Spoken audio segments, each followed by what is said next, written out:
Muito boa tarde, bem-vindos à Revista da Semana, edição de sexta-feira, 24 de fevereiro. Passa hoje um ano do início do conflito na Ucrânia e é o tema central de abertura para o programa de hoje, em que se encontram connosco, como é habitual, José Faustino e Silvério Cunha. Boa tarde, bem-vindos. José Faustino, um ano depois do início do conflito, a paz continua distante, mas surgiu uma proposta chinesa para o fim da guerra. Esta proposta foi apresentada com 12 pontos para que terminem os combates, cessar fogo, respeito pela integridade territorial da Ucrânia, negociações de paz, fim das sanções contra a Rússia. Muitos dos 12 pontos da proposta são muito gerais e não contêm propostas específicas. Um comentário e uma análise desta proposta que chega a 24 de fevereiro. Muito boa tarde a todos. Esta proposta para mim tem tanto valor como as outras, porque é que esta tem mais valor que a da Turquia, ou propostas que se têm apresentado. A China não é neutra, não é? A China é um parceiro da Rússia, só quer o melhor de dois mundos.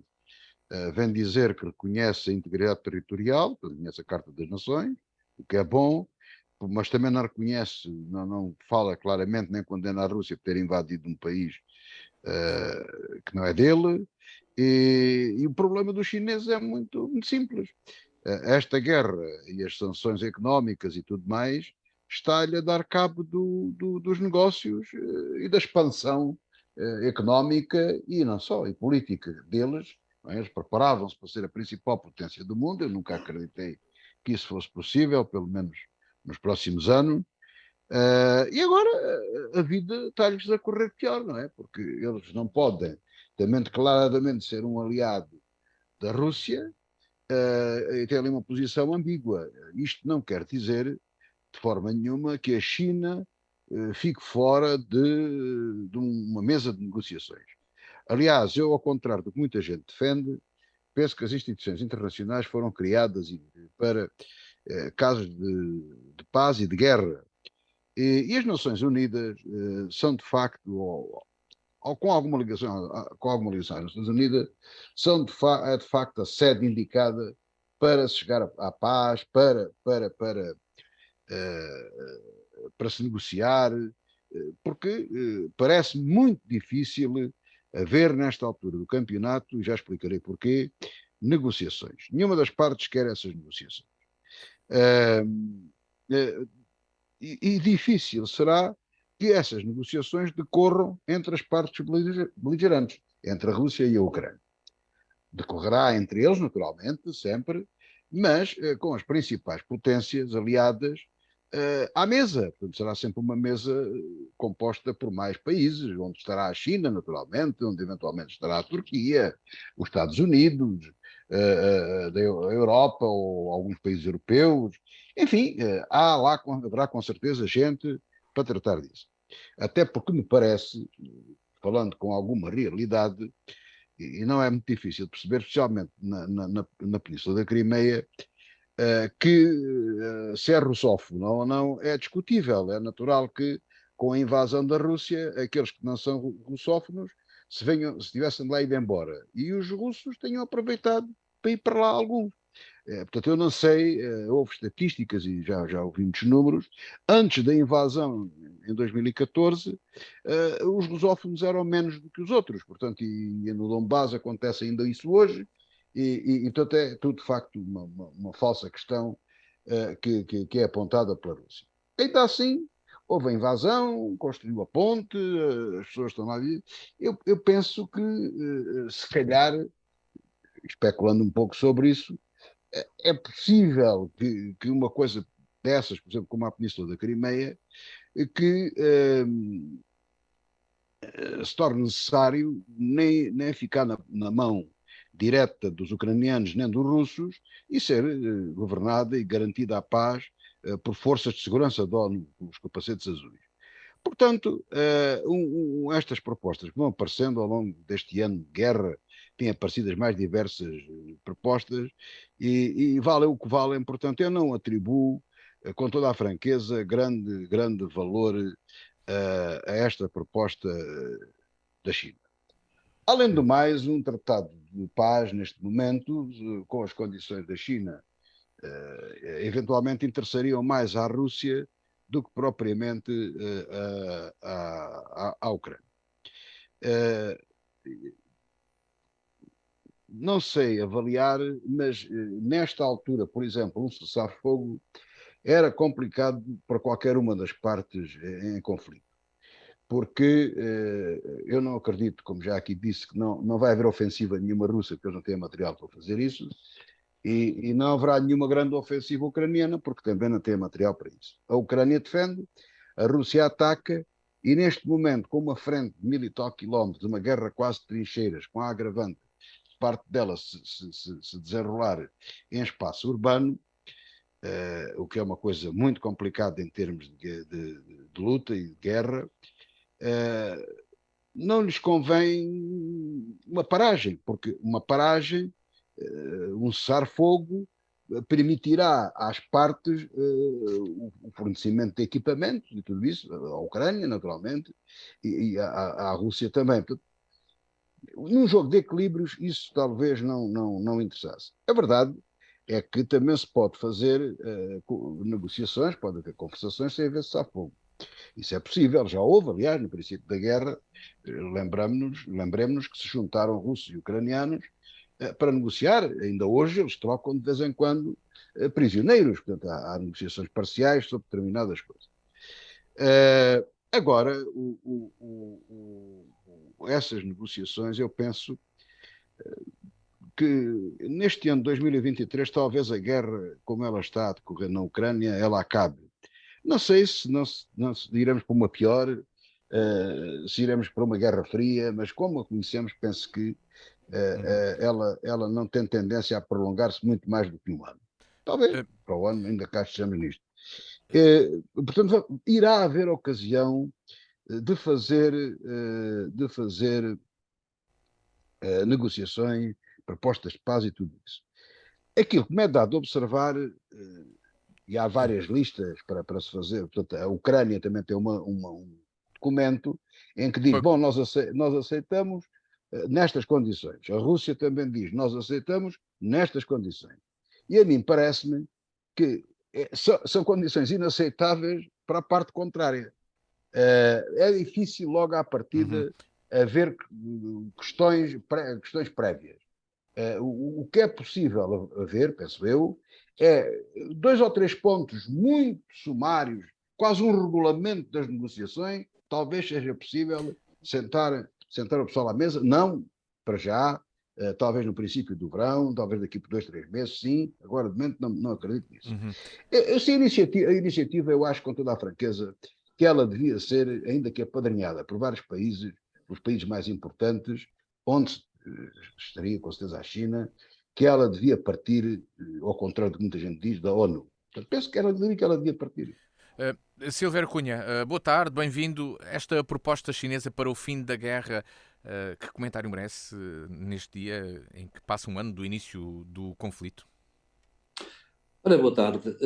Bem, acontece que esta iniciativa chinesa é uma iniciativa de, digamos assim, de exercício de um certo soft power, no sentido de a China estar bem fechada dentro de si, aparentemente, faz uma abstenção aqui, uma abstenção acolá, quando se trata de condenar a Rússia. No entanto, tem, digamos, acalmado também a Rússia em alguns pontos, ou dá a entender isso. E, portanto, acontece que a China resolveu, digamos, aparecer e, com isso, é claro, afirma o seu estatuto de potência.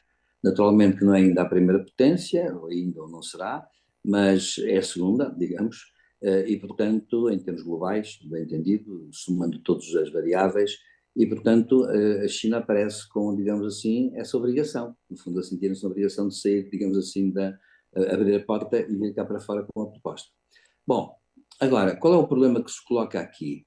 A proposta em si tem coisas que são importantes. Por exemplo, o reconhecimento da integridade territorial da Ucrânia é uma proposta curiosa, porque é uma proposta que, é claro, à partida até surge como sendo inaceitável pela Rússia, não é?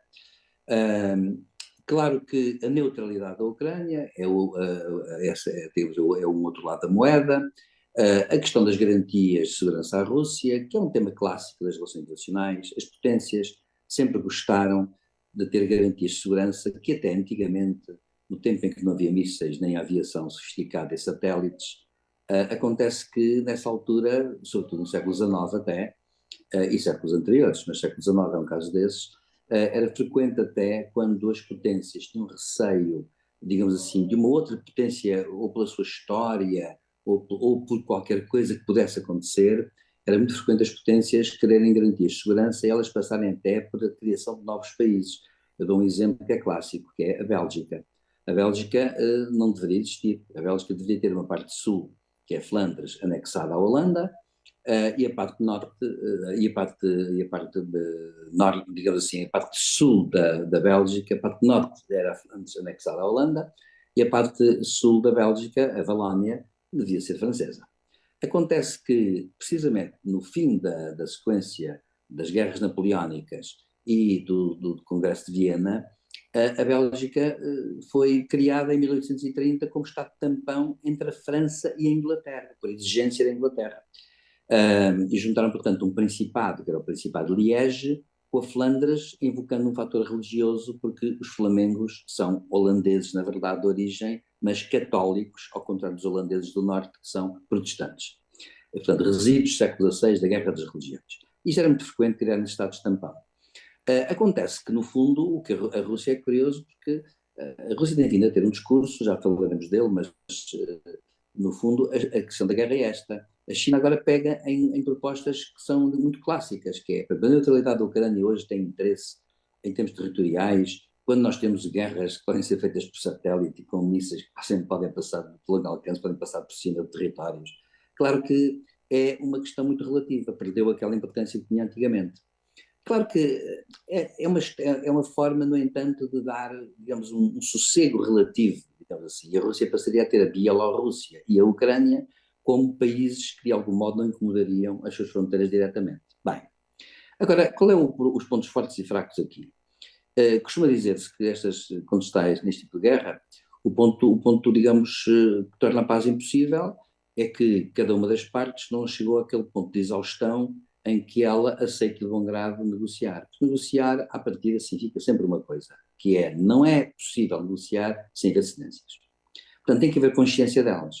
Ora, o discurso quer da Rússia, quer o discurso político ou militar, quer da Rússia, quer da Ucrânia, na resistência à Rússia, são discursos que não cedem nesse ponto. Portanto, aparentemente, não estamos num ponto de exaustão militar, de exaustão económica, de exaustão até humana, demográfica, de exaustão de materiais, etc. Portanto, nós não estamos nesse ponto ainda, e por conseguinte continuam a morrer gente, como é evidente, ucranianos sobretudo, e acontece que civis, falo de civis, claro, que são aqui a parte que mete mais pena, sinceramente, e acontece que, portanto, os quer ucranianos, quer russos, não podem ceder em pontos que acham essenciais e, portanto, não chegaram àquele momento em que por necessidades superiores a essas, vai para as negociações.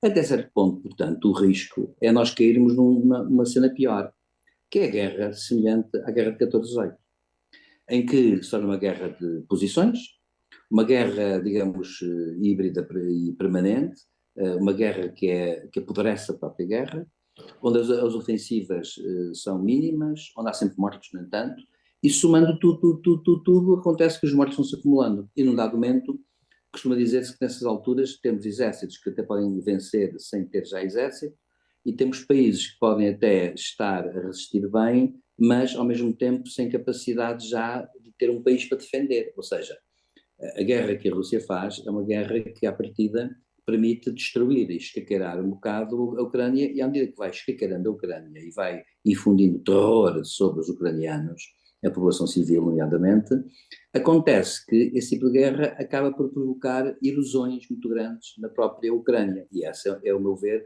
é a opção que fez a Rússia para, digamos, cansar a Ucrânia e destruir aquilo. É uma guerra, portanto, de destruição, estilo que aconteceu, de certa forma, na Primeira Guerra Mundial, não na Segunda, mas na Primeira. Porquê?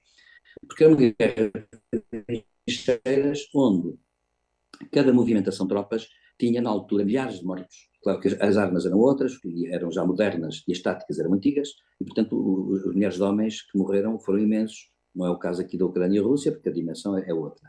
Mas só para dar um exemplo, por exemplo, na Primeira Guerra Mundial dou dois exemplos clássicos. Um é a célebre Batalha de Verdun, que durou 3 dias, e nessa batalha, em 3 dias, morreram 700 mil homens, que é uma coisa impensável nos dias de hoje.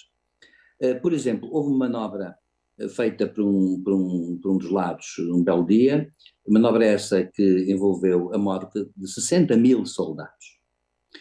O desembarque em Galípoli deu a morte de 15 a 20 mil soldados australianos e neozelandeses do lado dos ingleses. Portanto, era uma guerra que era completamente destrutiva, havia carne, era carne para canhão, eram carnificinas. Aliás, por isso mesmo é que as relações internacionais apareceram e houve logo a ideia de que este tipo de guerras tem de ser controlado porque chega-se a um ponto em que ninguém aguentava nada. Bom, eu terminaria dizendo assim. Portanto, a Primeira Guerra Mundial acabou por um acaso. Foi o acaso, de repente, os americanos porem 700 mil soldados na Europa e para a balança ter, digamos, ficado momentaneamente do lado dos aliados, mas a verdade é esta, é que, por exemplo, a Alemanha estava a aguentar muito bem a guerra, ao contrário do que se pensa. Cedeu um território, um bocado de território, mas ia recuperar. E o Estado-Maior alemão até achava que iria vencer a guerra. Por isso é que, aliás, o Estado-Maior alemão ficou furioso quando o imperador caiu e se estabeleceu a República de Weimar. E houve muito ressentimento do exército alemão por causa disso. Ora bom, o exército alemão foi vencido, mas não convencido. Ora bem, este tipo de guerras são guerras que à partida têm sequelas gigantescas e têm resultados péssimos no futuro dos povos, como se viu com a Primeira Guerra Mundial. A Primeira Guerra Mundial, no fundo, só acabou com a Segunda Guerra Mundial. Portanto, acontece que foi isto que aconteceu.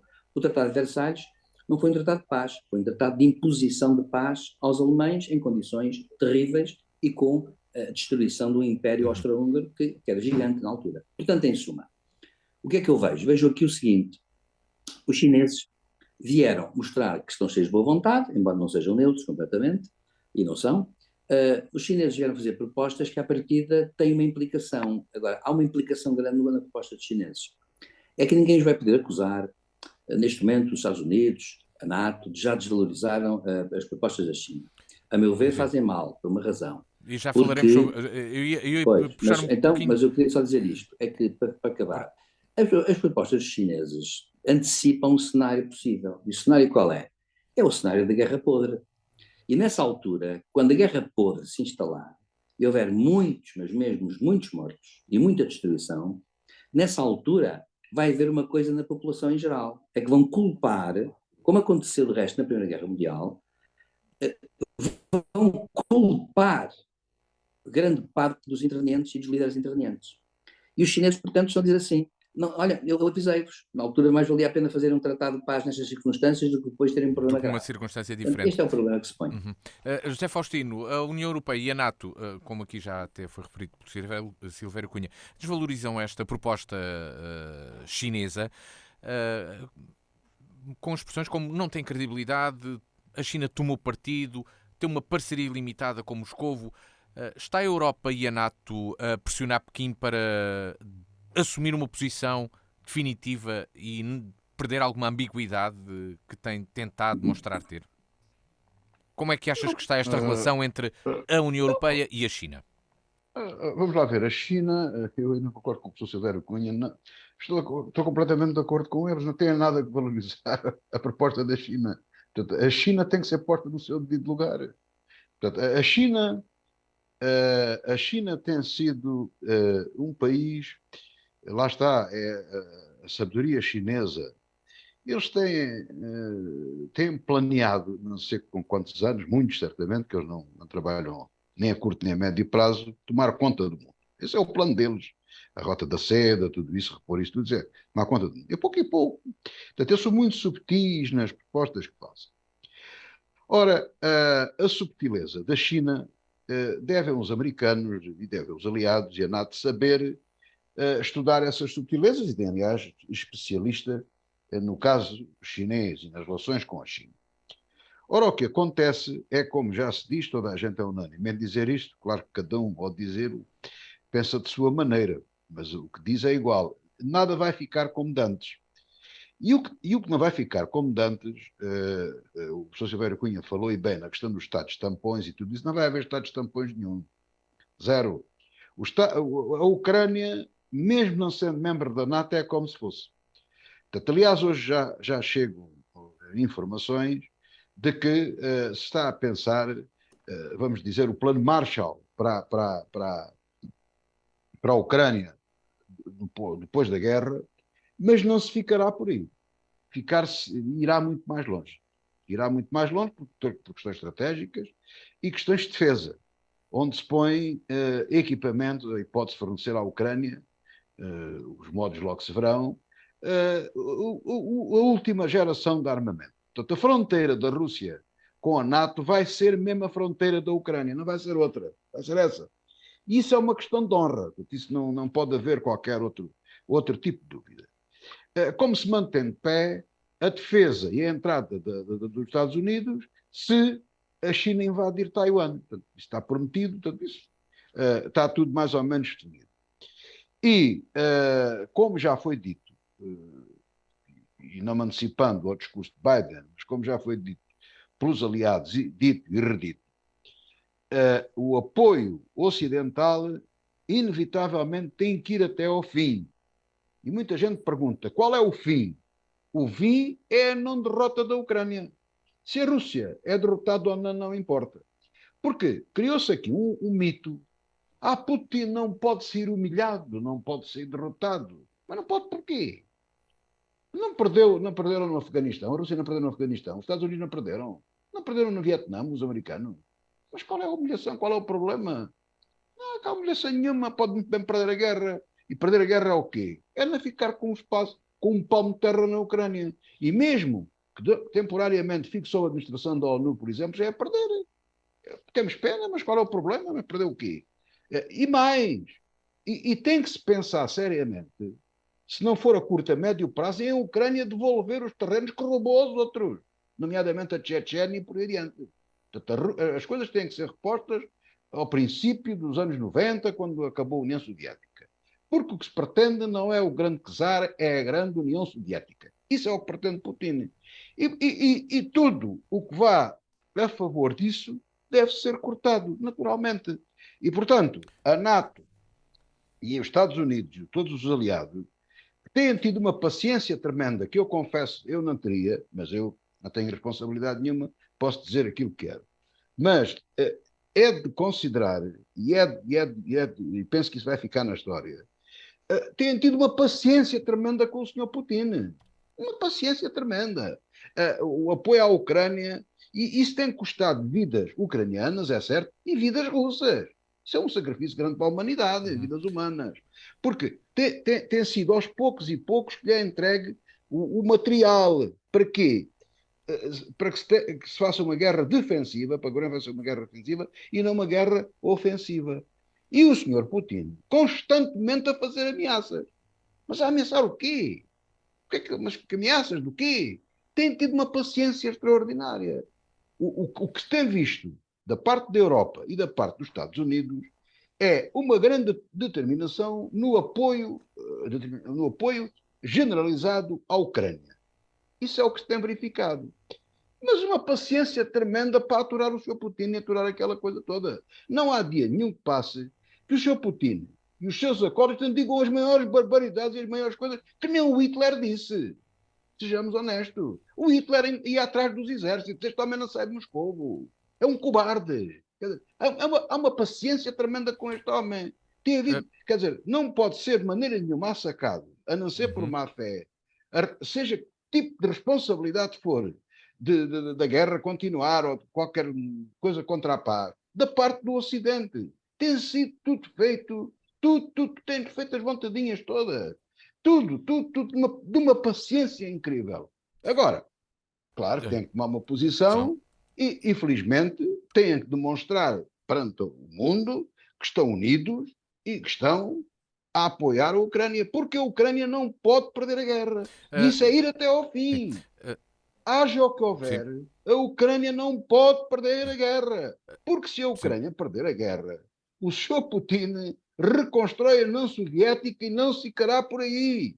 O espaço vital dele chega até Lisboa. Há lá uns teóricos que ele lá tem, que vai lá da Sibéria até Lisboa, que vai tudo no raso, já se fala em atirar mísseis para Madrid, para Lisboa e assim, por aí. Então ele não parará. Portanto, isto é ir Sim. até ao fim. Silvério Cunha, como estão as relações entre a União Europeia e a China? O que é que significam estas expressões do plano não ter credibilidade? A Lembrar que a China China, é um partido, tem uma parceria pois, limitada com Moscovo. Há aqui uma pressão mas, sobre a China ou não? a China tem uma posição que também não é cómoda e é embaraçante para a própria China, e por isso que a China tem contradições. Por exemplo, a China até tem interesse numa Rússia fraca, porque, por exemplo, anda a comprar os hidrocarbonetos muito mais baratos no mercado, e precisa. Portanto, a Rússia anda a vender tudo mais barato à China, para escoar e ganhar algum dinheiro, e a China, claro, ajuda a sustentar a Rússia, mas a preços muito mais baixos do que seriam aqueles em tempos normais. Portanto, a Rússia, desse aspecto, curiosamente, as sanções existem, porque se vender mais barato à China, apesar de vender, a verdade é que vende com prejuízo, ou sem grande lucro, ou com tanto, ou não com tanto lucro. Agora, a China, ao mesmo tempo, tem interesse numa coisa, que é, a China tem um problema. A China é uma ator global que só se safa se mantiver um certo ritmo de globalização. E acontece que, se não se mantiver esse ritmo, a China tem um problema, é que vai muito abaixo economicamente. Portanto, a China também não tem interesse em utilizar nem a Europa, nem os Estados Unidos em excesso. Sobretudo a Europa, que é um grande mercado para a China. E acontece que a China, portanto, também tem que manter alguma boa relação com a Europa, porque, afinal de contas, pensando bem, embora seja verdade que nós, europeus, temos grandes fábricas na China e até em condições por vezes duvidosas, acontece que a verdade é esta, é que, no entanto, a China fornece-nos imenso material e precisa disso. A China, se não tivesse o mercado europeu a consumir produtos chineses, a China ia abaixo. Sinceramente, eu acho que ia abaixo. Portanto, a questão que se coloca é um bocado esta, que a China tem uma dificuldade, é que, por um lado, está um bocado entalada, a China está um bocado entalada, indiscutivelmente. Agora, há uma coisa que me parece, no entanto, importante neste conflito. Como toda a gente sabe, e eu estou à vontade para dizê-lo, porque eu não estou em nenhum think tank, não tenho informações privilegiadas, só sei que vem nos jornais, enfim, aquilo que eu estudo é mais questões que não têm a ver com o que se passa realmente no terreno. Acontece que, mas eu calculo que, como sempre aconteceu na história, e aí sim, eu posso invocar aquilo que sempre aconteceu, porque isso está estudado, há sempre por baixo da mesa muitos entendimentos e subentendidos. E acontece que os subentendimentos e subentendidos levantam questões que são complicadas. Em primeiro lugar, há um problema que é o cansaço da própria União Europeia, que pode vir a tornar-se um cansaço dos povos europeus, porque há uma minoria que, no entanto, é contra, digamos, esta guerra. E é do lado, e no fundo, em nome de ser contra a guerra, está, digamos, objetivamente a favor, digamos assim, não direi das razões da Rússia, mas alguns sim até, e portanto não estão, digamos, querem a paz do custo. Depois há países como a Alemanha, por exemplo, e até a França, até certo ponto, mas a Alemanha parece-me claramente isso. A Alemanha lavou um bocado as mãos. Porque a Alemanha tem um problema, que a Alemanha já percebeu que não lucra muito com o atual estado de coisas. Porquê? Porque primeiro está na frente de batalha ali próximo. Segundo, porque no fundo quem está a vender mais armas não acaba por não ser a Alemanha acaba por ter muito lucro nisso, porque a guerra também tem um problema, que é o problema do lucro, digamos assim, da venda da produção, de armamento, que tem que ser depois pago, de qualquer forma. E acontece que a Alemanha já percebeu que os interesses aqui em jogo são interesses complicados, até porque, inclusivamente, é estranho, agora digo eu, que, por exemplo, as sanções, ao bocado disse que as sanções nunca são a 100%. De facto não são, porque continua a haver petróleo russo que chega cá, ao Ocidente. Continua a haver gás russo que chega cá. Continua a haver gás russo que é revendido ao Ocidente, e o Ocidente sabe disso e aproveita por causa da crise energética.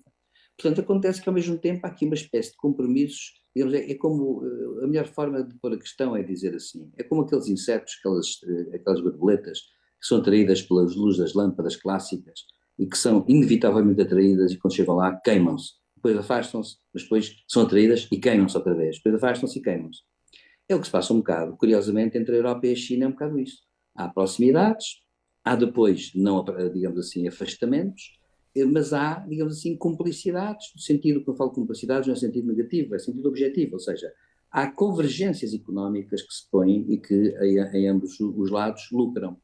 Portanto, acontece que a situação da Europa face à China é uma situação ambígua, e é uma situação que, na verdade, só será suplantada quando a Europa tiver uma soberania, digamos, económica e técnica, digamos assim, no sentido militar, em todos os sentidos, técnica, portanto, em geral, quando tiver essa soberania tecnoeconómica bem alicerçada, coisa que ainda está longe de acontecer.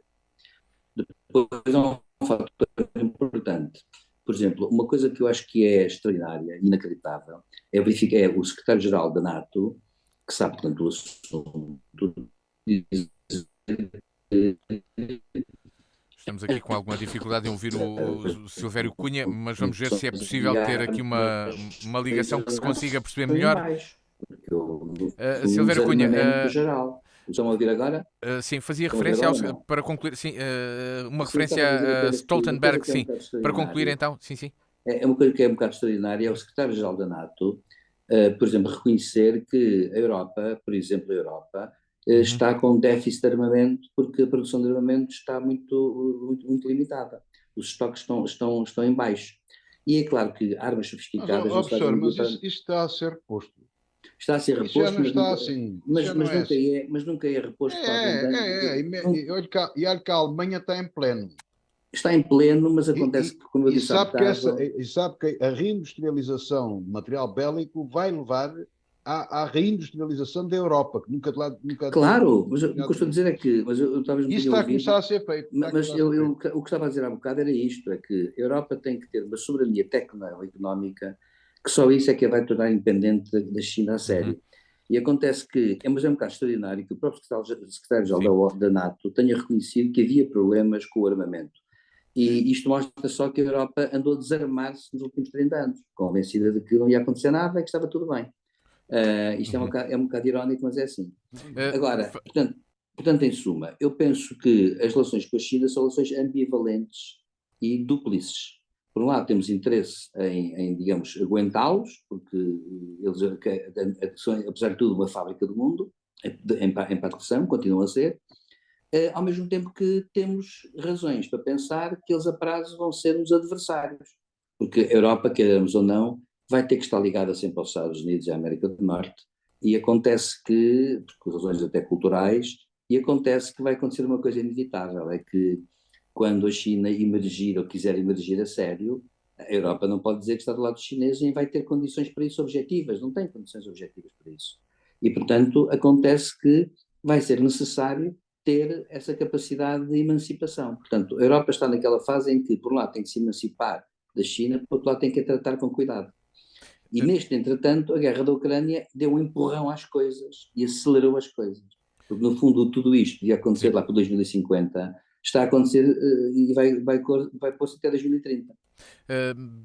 Ainda neste assunto principal da revista da semana, temos outros assuntos para tratar, mas falamos sobre o conflito na Ucrânia.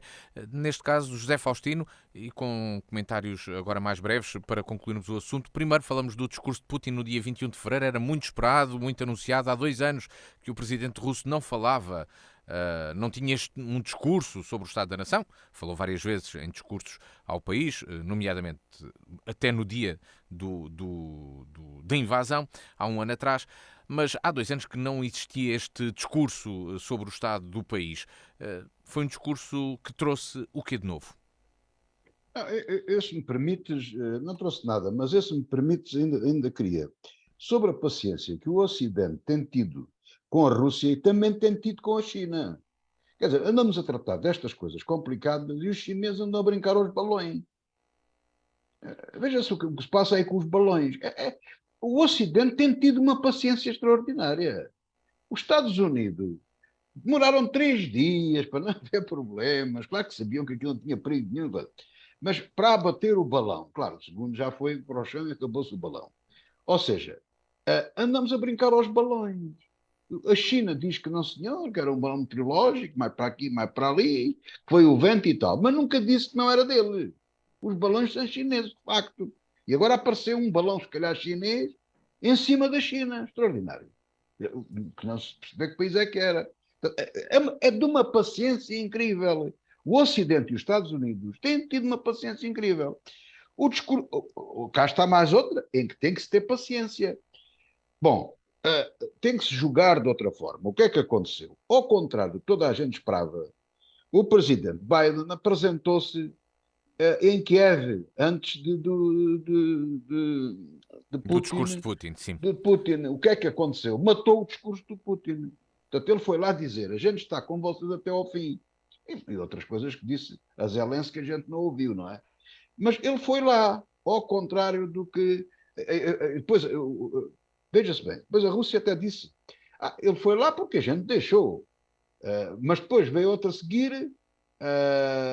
Não sabíamos e tal, porque senão e tal. É uma coisa que nem se sabe. É uma desorganização total. É verdade que os Estados Unidos informaram, e de outra forma não podia deixar de ser, até o nosso presidente vai a Kiev.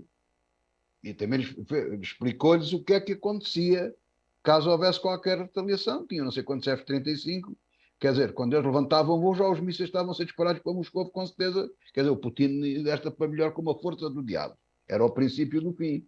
Portanto, mas foram avisados para não haver como se o cobardólares do Putin for a algum lado que não vai lá, com certeza que anunciam aos Estados Unidos, olha que ele vai, aí vai à ONU ou qualquer coisa, será avisado, com certeza.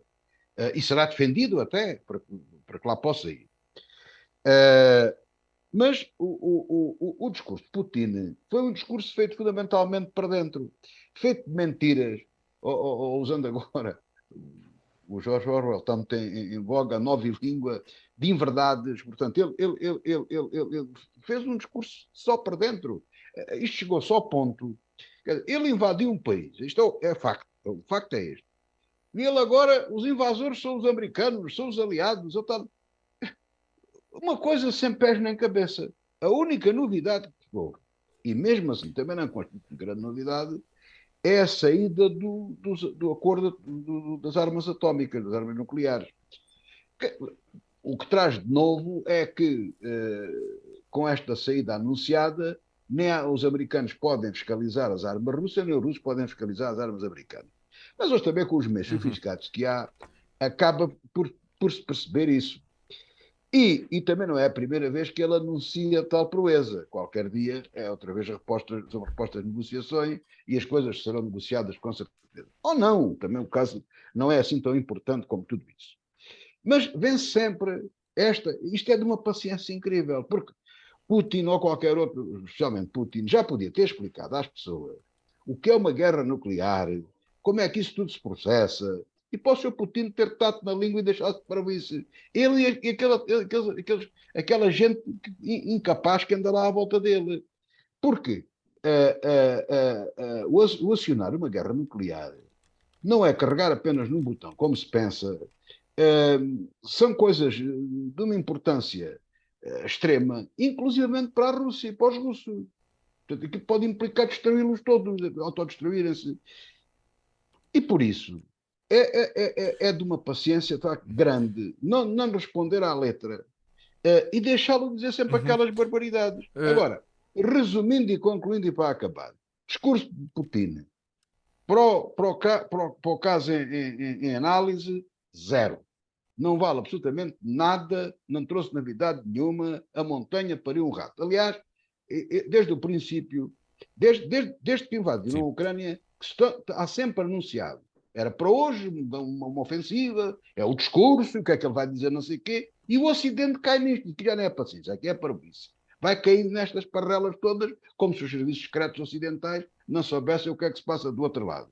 Mas pronto, as pessoas andam nisto e a comunicação social faz este jeito. Resultado deste discurso, zero. Para o então, problema, zero. Absolutamente nada. Silvério Cunha, não sei nada daqui. Que discurso... Nem sequer foi um discurso bombástico, nem de importância. Não, só para os russos, só para a propaganda russa. Mais nada. Silvério Cunha, foi um discurso especialmente dedicado à população russa, como aqui também disse o José Faustino? Olha, o professor Silvério Cunha, como estudioso destas questões internacionais, talvez ele consiga, mais os alunos, fazer num estudo muito apurado, ver ali alguma coisa que eu não veja, não sei. Não, é assim. Eu até agradeço isso. Não vejo nada. O discurso de Putin é um discurso interno, claro, porque ele tem que convencer a opinião pública interna de que o que está a fazer bem, não é? Que está a correr tudo bem, mas às vezes correr tudo mal. Portanto, isso foi notório. Por exemplo, aquela ideia dele falar da recuperação, continuar a Ucrânia como ser um território russo, historicamente falando, etc. Tudo isso faz parte, digamos assim, de uma estratégia de propaganda e de consumo para, digamos assim, convencer a opinião pública russa. Agora, há uma coisa em que eu penso que, por causa do discurso dele, foi curiosamente muito alinhado, foi europeu. Ele dirigiu-se, volta aqui a uma questão que eu há bocado falei. A opinião ocidental não está completamente alinhada. Há um grande consenso anti-Rússia, até porque por culpa da Rússia, por ter uma estratégia desastrosa, mas é bom lembrar, por exemplo, que na última sondagem feita nos Estados Unidos por uma empresa de sondagens responsável, diz que só 35% dos americanos é que apoiam Biden no apoio à Ucrânia.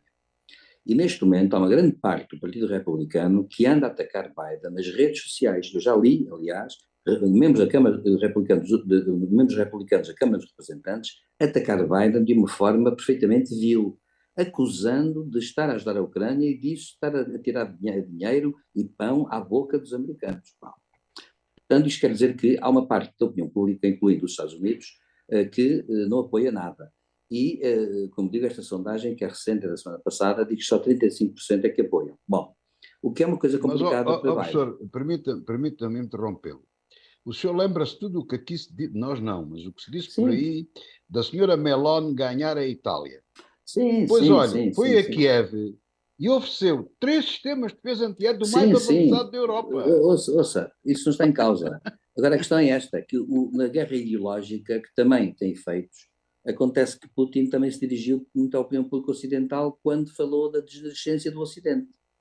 Quando falou mesmo contra a questão do casamento gay, quando falou disso tudo, ele não estava a dirigir-se aos russos, estava a dirigir-se aos europeus e aos americanos. Portanto, dizendo que, no fundo, quer dizer o quê? Que nós somos os europeus puros, aqueles europeus que defendem as boas tradições. Ele, no fundo, fez um discurso tradicionalista clássico, de qualquer ditador. É típico isso. Aliás, que é transversal às ideologias. É bom lembrar isso, não é? Portanto, o czar dizia que era o paizinho de todos os russos, Stalin disse a mesma coisa. Portanto, nestas coisas o discurso político usa os mesmos chavões retóricos para obter os seus resultados. Mas acontece que ele fez um discurso aí tradicionalista, clássico, dirigido, a meu ver, mais para os europeus do que para os russos. Porque os russos são um povo mais tradicionalista do que os europeus ou os americanos. E, portanto, quando ele vem como campeão no Ocidente dos valores morais tradicionais contra esta decadência ocidental, a nível até dos costumes, ele teve o cuidado de ir para esse ponto, falou do casamento gay, do que era natural, do que não era natural, independentemente agora de nós acharmos o que queiramos, há uma coisa que se pode dizer assim, ele quis atingir um certo setor do público europeu. Agora, a meu ver, o discurso dele tem uma desvantagem grande, que é a seguinte.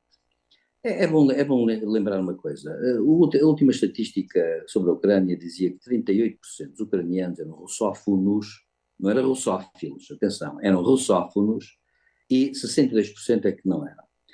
Eu, neste momento, acho, com toda a franqueza, que se a Ucrânia tivesse condições para fazer cumprir os acordos de Minsk, que não tem, porque a Ucrânia está ocupada, mas se a Ucrânia fizesse agora, por magia, os russos retirassem amanhã e houvesse um referendo, 99,9% dos ucranianos, mesmo russófonos, não queriam saber de Putin para nada, porque eles, neste momento, o que Putin ganhou foi um ódio do povo ucraniano que vai durar décadas no mínimo.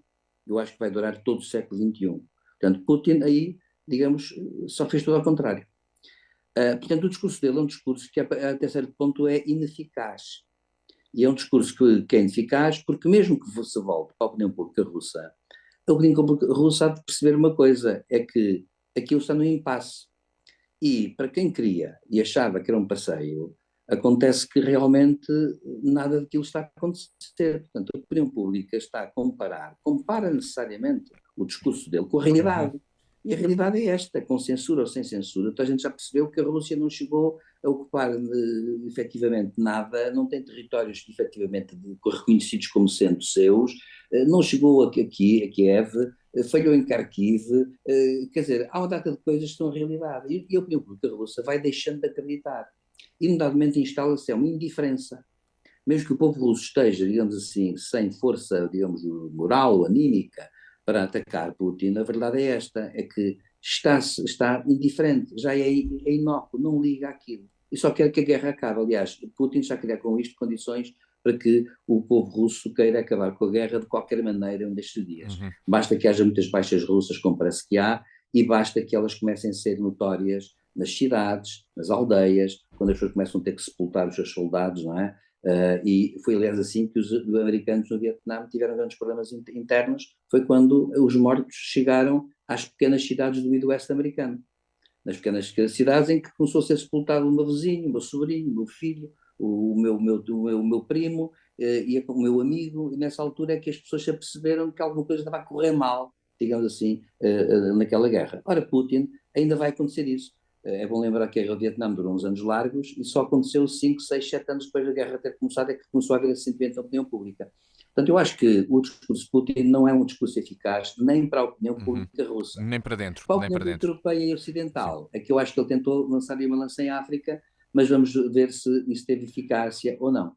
Já o efeito de Biden, da visita de Biden a Kiev, José Faustino teve esse efeito de surpresa, esvaziar o discurso de Putin, o discurso posterior, outro significado desta visita? Porque foi surpreendente, não se esperava que Joe Sim, Biden aparecesse em Kiev. o significado é este. Para já, John Biden é um homem idoso, é um homem já com muita idade, já é velhote. Ah, portanto, todos os relatórios médicos dizem que ele está em pleno para exercer a função, e nós temos que acreditar nisso, e pelos vistos está. E até acho graça ele de vez em quando arranca, ele se faz assim um coisinho de corrida e tal, um passo. É muito ao estilo americano, ele faz aquela coisa. Acho que não devia fazer, mas pronto, ele faz aquilo lá uma coisa ao estilo americano. O que é certo é que, perante o mundo inteiro, Biden, sem abrir a boca, o facto de se apresentar em Kiev e andar a passear pelas ruas de Kiev, demonstrou a todo o mundo um ato de coragem. Porque Putin, o mais longe onde foi lá à ponte, foi destruída uma parte. O sítio mais longe onde ele foi. Eu lembro, mais uma vez, o professor Silvério Cunha sabe também como eu, que Hitler tinha o Estado-Maior onde ele estava sempre, ele andava atrás do exército. Portanto, o exército avançava, ele ia atrás, uns quilómetros, mas ficava em Berlim. Não ficou nunca em Berlim, só no fim. Portanto, ele avançava atrás do exército. É claro, depois deslocava-se, mas ia lá, ia perto da Europa. Aliás, quando invadiu a França, visitou Paris, ao fim de pouco tempo. Portanto, em resumo, tinha todos os defeitos que a gente sabe, mas tinha coragem. Putin nem coragem tem, é um cobarde. Repare-se que ele está sempre separado de toda a gente, que deve ser por causa do vírus. Ele deve ter ainda medo do vírus. Claro, as vacinas russas que não prestam para nada, até tem alguma razão nisso, mas é um cobarde que ali está. Ora, Biden, apesar de mais idade, tudo isso, ele foi a Kiev, andou passeando para as ruas de Kiev. Portanto, um ato de coragem. Mas só para dizer que era valente, dizer eu sou aqui, sou corajoso, não. Ele foi, certamente, ter uma conversa, como se diz na gíria, de pé de orelha, com Biden, para falarem dos F-16 e dos F-22, dos F-35 e dos Leopardos e dos outros americanos e tudo mais. E sobre a logística que isso tudo implica, se calhar já sobre o pós-guerra, a reconstrução, o apoio e tudo isso. E, ao mesmo tempo, dizer aquilo, passar a mensagem que eu há pouco disse, que nós estamos com os ucranianos e vamos estar até ao fim, porque a Rússia não pode ganhar esta guerra. Isto é muito importante. Isto dito em Kiev, a passear para as ruas de Kiev, nem reuniões só com Zelensky. Isto é de uma leitura extraordinária. Portanto, e o discurso dele não foi um discurso de doutrina, foi um discurso de encorajamento e de apoio às tropas ucranianas e toda aquela gente. Quer dizer, eu se estivesse numa frente de batalha como estão os ucranianos, em condições terríveis, há um ano, Eu acho que eu ficaria motivadíssimo, como eles com certeza estão, com o presidente do maior país do mundo, da maior potência mundial, na sua capital, no seu território, a dar-lhes toda a força e todo o apoio. Com certeza que estão motivadíssimos para aguentar todos os embates com os russos. Infelizmente, com muitas perdas de vida de um lado e do outro. Silvério Cunha, Mas de facto, deu de facto uma lição extraordinária que eu digo, eu não acredito, tenho quase a certeza que Putin não é capaz de fazer, porque é um cobarde, é cobarde. Silvério Cunha, foi um ato de coragem, também já foi frisado várias vezes, e será que esta visita também teve algum significado dentro da Rússia? Porque há pouco falámos do discurso de Putin para dentro da Rússia, será que isto teve também algum efeito? A ida de Biden a Kiev, teve aquele poder que eu estava há bocado a falar, que é o poder simbólico, não é? O poder simbólico é efetivo, o poder simbólico não é despiciando. E, portanto, teve um grande poder simbólico, antecipou-se, por um lado, ao discurso de Putin, previsível, portanto, retirou-lhe de grande parte do palco internacional, inclusivamente. De facto, é verdade, como disse o João Faustino, é verdade, o facto de Biden ir a Kiev mostra que, apesar dos seus praticamente 80 anos, ele está ali, digamos assim, com toda a capacidade para ir. Fez um discurso, digamos, de circunstância, que também simbolicamente é um discurso importante, vai dizer que o apoio seria incondicional e durante o tempo que fosse necessário, portanto, para tirar ilusões, digamos assim, ao campo adversário. E, portanto, para mim foi uma jogada, digamos, de xadrez que ele antecipou ao discurso de Putin, e nesse aspecto pode dizer-se que, até dada a inocuidade, de algum modo, do discurso de Putin, que não teve nada de novo, que repetiu mais do mesmo, e deixe-me dizer uma coisa ainda que é importante, Biden teve um discurso, digamos assim, de futuro, apontando para quê? Para a nação ucraniana enquanto Estado-nação soberano, independente, livre, não é? A Putin não, Putin está agarrado àquelas ideias um bocado estranhas, que são ideias antiquadas, inclusivamente, que é aquela ideia de que aquilo foi nosso, outrora, é como se Portugal agora fosse amanhã começar a exigir a pé juntos e a berrar na fronteira, queremos Olivença, e viessem invocar os seus direitos, a Olivença, não sei o quê. E sabem que isso hoje é uma coisa que, de certa forma, perdeu uma grande força, ainda que em muitos casos anime lá dentro povoações que tenham sentimentos identitários e de pertença contrários àquilo que é a soberania. Mas não é o caso de Olivença, por exemplo, claro. Mas acontece que Putin fez um discurso que, ao mesmo tempo, é um discurso, digamos, antiquado, que, devido até ao curso da guerra, não tem sentido e não é eficaz. Eu acho que Putin não está a ver a realidade. Ele está a fazer discursos que estão fora da realidade. Biden, ao ir a Kiev, de facto fez um discurso, a meu ver, inovador num ponto. É que veio dizer assim, eu venho falar do futuro, venho falar do futuro e veio dizer uma coisa que é importante, de facto. É que veio estabelecer uma fronteira nova e que, aliás, há muitos analistas que falaram nisso. Dizer que esta guerra não é uma guerra especificamente, digamos assim, contra, digamos, o regime de Putin. É uma guerra pela liberdade da Ucrânia. Ele veio pôr a questão desse pé. E ao pôr a questão desse pé, é indiscutível ter uma visão positiva do problema. E, portanto, não tem uma visão, digamos, negativa do problema. E tem uma visão do futuro, porque devei dizer, no fundo, é uma guerra pela liberdade e pela soberania de um povo que tem direito a fazer as suas escolhas. E isto é muito importante até para o povo ucraniano e é muito importante também para o Ocidente em geral, porque é isso que neste momento distingue muito regimes como os de Putin dos regimes ocidentais. E essa questão é uma questão importante até para a opinião pública europeia também, que tem que saber que, de facto, há uma diferença. E a diferença é esta, é que nós estamos a lidar também com uma concepção de vida e uma ideia de organização política que existe no Ocidente há uns séculos e acontece que nós não queremos substituí-la por outras impostas de fora e em nome de valores que até já são valores alguns do século XVII, não é? E, portanto, é bom, e acho que aí Biden teve um discurso que se antecipou e ganhou a parada. Comparando os discursos, ele ganhou a parada, objetivamente falando.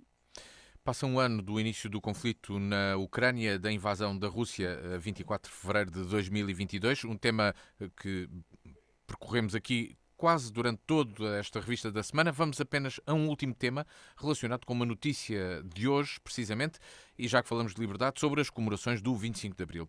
Porque o Ministro dos Negócios Estrangeiros anunciou que Lula da Silva irá discursar no 25 de Abril, neste caso na Assembleia da República. O anúncio, como referi, foi feito pelo Ministro dos Negócios Estrangeiros numa visita ao Brasil e, entretanto, já foi criticado por diversos partidos com assento parlamentar. Isto porque o convite não foi feito pela Assembleia da República. José Faustino, impunha-se um convite a Lula da Silva. Faz sentido discursar no 25 de Abril um chefe de Estado do Brasil? O que é que isto também quer dizer? Tem razão aqui os partidos queixarem-se deste convite não ter passado pelo Parlamento? Bom, estamos a gravar na semana em que correu o Carnaval. E eu, quando vi isto aqui na Ordem de Trabalhos, até pensei que fosse uma brincadeira tua. Olha, o Matias é um folião, é um folião. Sabe que o professor Silvério Cunha e eu não somos muito virados para a folice, e até assim, o malandro do Matias quis se meter connosco para gozar, pensei eu, mas pelos vistos não, porque eu não sabia esta novidade. Não, isto quer dizer, isto não faz sentido absolutamente nenhum. Eu não tenho nada contra que um chefe de Estado, seja ele qual for, inclusivamente Lula da Silva, ou qualquer outro chefe de Estado brasileiro, e discurso na Assembleia da República Portuguesa. Não tem problema nenhum, em qualquer altura, que eles achem por conveniente que a Assembleia o convide. Eu acho muito bem, não tenho nada contra.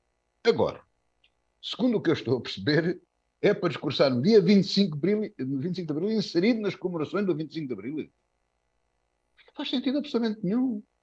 As comemorações do 25 de Abril é uma comemoração interna dos portugueses, patriótica, nossa, que não faz sentido. Quer dizer, eu sei lá, isto é uma coisa tão disparatada, eu não sei, como por exemplo, todo o Governo e o Presidente da República querem tomar banho ao terra no dia 25 de Abril. Quer dizer, não sei que disparate é que se pode imaginar uma coisa, não sei, fica na cabeça dos nossos ouvintes, a maior parvoíce de todos os tempos, não é?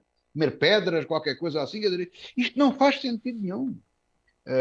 E os partidos políticos, por questão formal de ser a Assembleia ou não ser a Assembleia, não devem concordar, naturalmente que não, eu também não concordo, quer dizer, não vejo sentido nenhum nisto.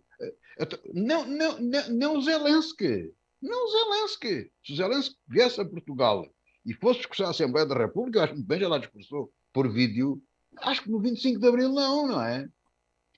No 1º de Maio, se calhar sim, noutra data qualquer. Agora, no 25 de Abril. Mas porquê?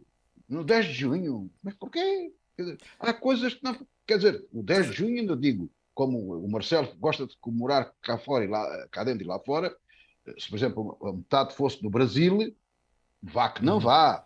Agora, no 25 de Abril, na Assembleia da República, como eu gosto de dizer, e com o devido respeito, tenham vergonha. Tenham vergonha. Silvério Cunha, tem uma resposta para isto? O Zé Faustino Eu, pergunta por acaso, em parte, discordo do José Faustino, mas vou explicar, mas discordo da iniciativa por outra razão. No filme, o professor Silvério Cunha é um folião, é um gosto do carnaval. Não é uma folião. É o seguinte, eu compreendo uma coisa, eu acho que há dois, se eu dissesse assim, se houvesse dois chefes de Estado que pudessem discursar no dia 25 de Abril à Assembleia da República, seriam dois, podia ser Lula da Silva, o presidente brasileiro, como podia ser o rei de Espanha. E as razões são estas. São países que, por razões históricas, são países que, de algum modo, a Espanha fez uma tradição democrática que, em parte, foi influenciada também pelo nosso 25 de Abril. Há relações a esse nível, até a própria Constituição Espanhola, que é diferente da nossa, no entanto, a nossa serviu também de modelo para estudo dos constitucionalistas espanhóis.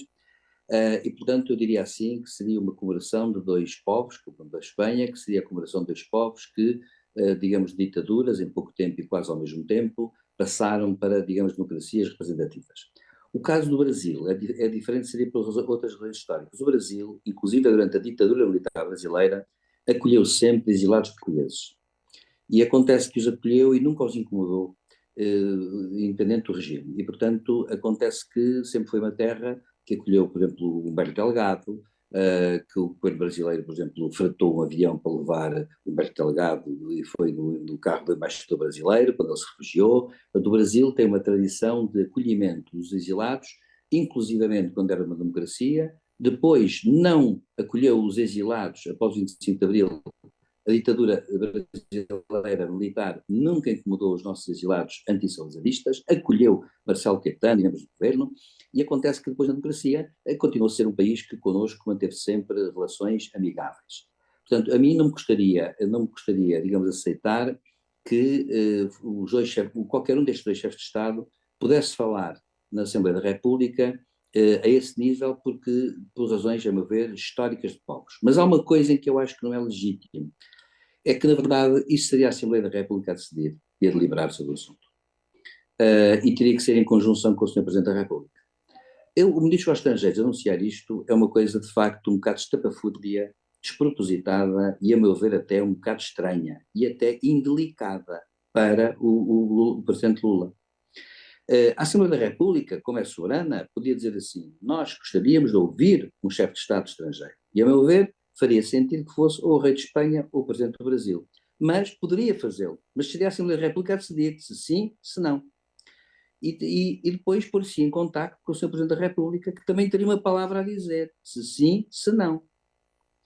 E se estivessem ambos de acordo, ambos órgãos de soberania, então eu não veria inconveniente nisso. Agora, o Sr. Ministro dos Estrangeiros, que de resto é um ilustre professor de Relações Internacionais, devo dizer, de anunciar isto assim sem mais, é uma coisa que a meu ver, não tem sentido. São que estas coisas que acontecem que eu não percebo, parece que há uma euforia que o governo quer dizer que o governo a convidou. Não pode ser assim. Portanto, há aqui uma falta, a meu ver, não é uma questão só de protocolo, é uma questão de sentido.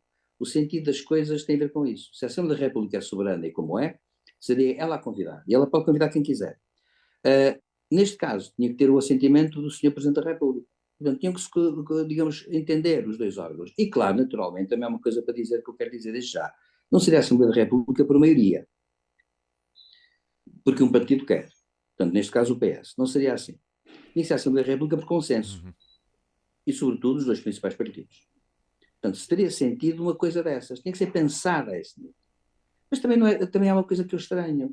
Então, e para ser pensada, já tinha sido pensada há 1 ano ou há 7 meses, não é uma coisa agora. Portanto, eu penso que há aqui algo que não funciona bem para mim enquanto a mim.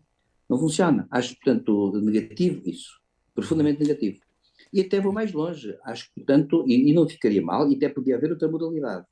Era a Assembleia da República, com o Sr. Presidente da República, convidarem para assistir na Assembleia da República à cerimónia o rei de Espanha e o Presidente do Brasil, e não falarem. Também podia ser assim. Portanto, acontece que eu acho que, sobretudo, há aqui uma questão de sobreposição de órgãos que eu acho um bocado inadmissível. Primeiro, uma Assembleia da República que devia ser por consenso, ou pelo menos por maioria qualificada com os dois principais partidos, e, em segundo lugar, o entendimento com o Sr. Presidente da República em simultâneo. Agora, o Ministro dos Estrangeiros veio falar nisso, com franqueza. Bem, e assim chegamos ao final desta revista da semana com José Faustino e Silvério Cunha. Obrigado. De hoje a uma semana voltamos a encontrar aqui na Diana, sexta-feira às 18, também no sábado às 14, e sempre que quiser para ver e ouvir no site dianafm.com, no canal de YouTube da Diana FM, onde pode fazer a subscrição e receber as notificações sempre que há novidades. Boa tarde e bom fim de semana.